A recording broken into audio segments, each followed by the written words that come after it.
Hay algo curioso que pasa hoy en día, y es que muchísima gente cree que en el Concilio de Nicea se decidió qué libros entraban en la Biblia o incluso que ahí se inventó que Jesús es Dios.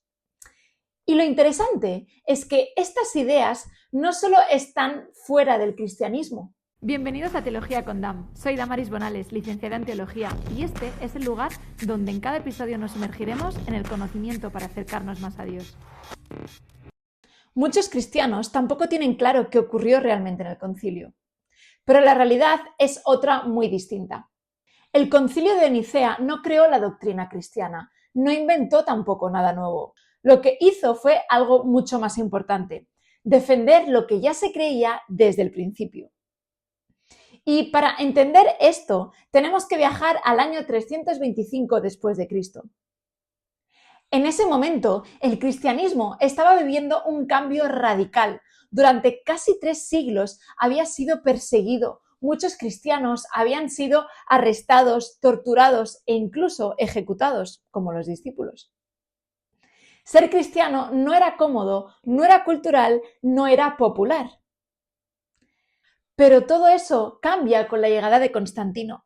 Constantino legaliza el cristianismo y de repente la Iglesia pasa de ser perseguida a ser tolerada e incluso favorecida dentro del Imperio Romano. Esto permite que el cristianismo crezca de manera explosiva, las iglesias se multiplican, los líderes pueden reunirse libremente y por primera vez hay una estructura más visible. Pero aquí ocurre algo que se repite una y otra vez en la historia. Cuando desaparece la presión externa, empiezan los problemas internos. Y uno de esos problemas iba a convertirse en una crisis enorme. No era una discusión sobre tradiciones, ni sobre prácticas, ni sobre organización. Era algo mucho más profundo. Era la pregunta central de la fe cristiana: ¿quién es realmente Jesús? En medio de este contexto aparece un personaje clave: Arrio. Arrio no era un outsider ni alguien marginal, era un líder respetado dentro de la iglesia, alguien con influencia, alguien que enseñaba y tenía seguidores. Y empieza a difundir una idea que a primera vista suena lógica. Arrio enseñaba que Jesús no es Dios eterno. Decía que solo el Padre es verdaderamente eterno y que el Hijo, es decir, Jesús, fue creado por Dios en algún momento. No como cualquier criatura, sino como la primera y más importante de todas. Para que lo entiendas mejor, podríamos decir que para Arrio Jesús sería como el primer ser creado por Dios, el más cercano, el más poderoso, el más especial, pero no Dios. Su frase más famosa resume perfectamente este pensamiento: hubo un tiempo en que el Hijo no existía.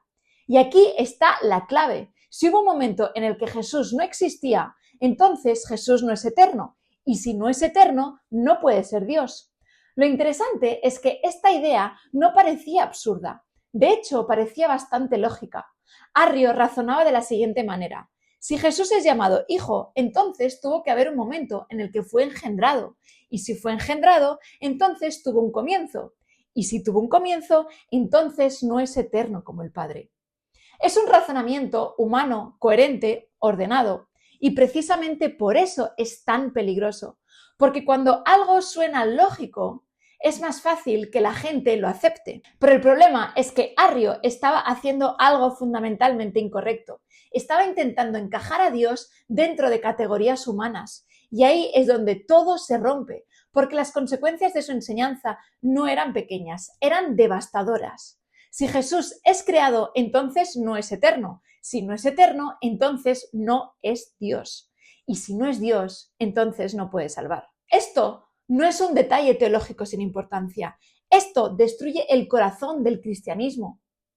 Porque el mensaje central del Evangelio es que Dios mismo ha intervenido en la historia para salvar al ser humano. Pero si Jesús no es Dios, entonces lo que tenemos es simplemente una criatura intentando salvar a otras criaturas.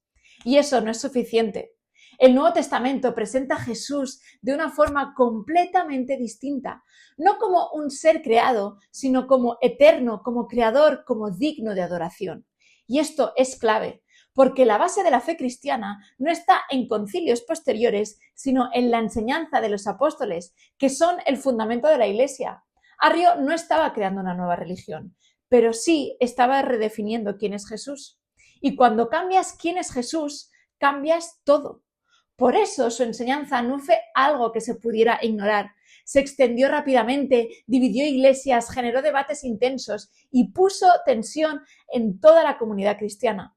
La situación se volvió tan seria que incluso el emperador Constantino intervino. No porque fuera un teólogo, sino porque entendía que una iglesia dividida podía desestabilizar el imperio. Así que decide convocar un concilio.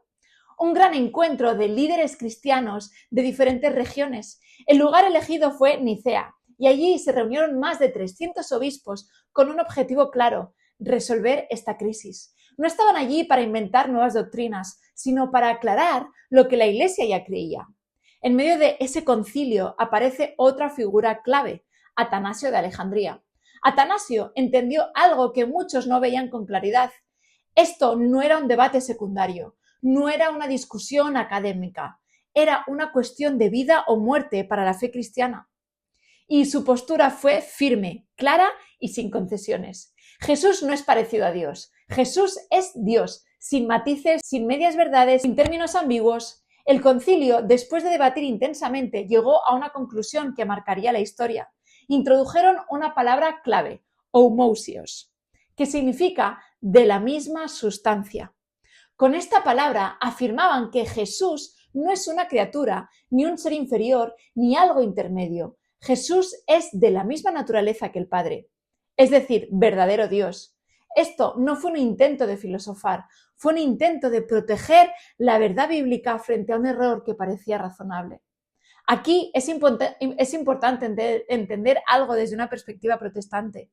El Concilio de Nicea no creó esta verdad, no la inventó, no la desarrolló desde cero, simplemente la formuló con precisión para defenderla.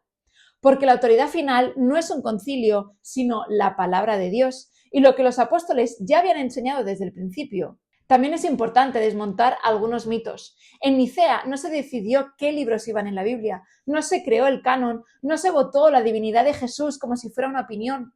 El reconocimiento del canon del Nuevo Testamento fue un proceso progresivo en la Iglesia, no un evento puntual.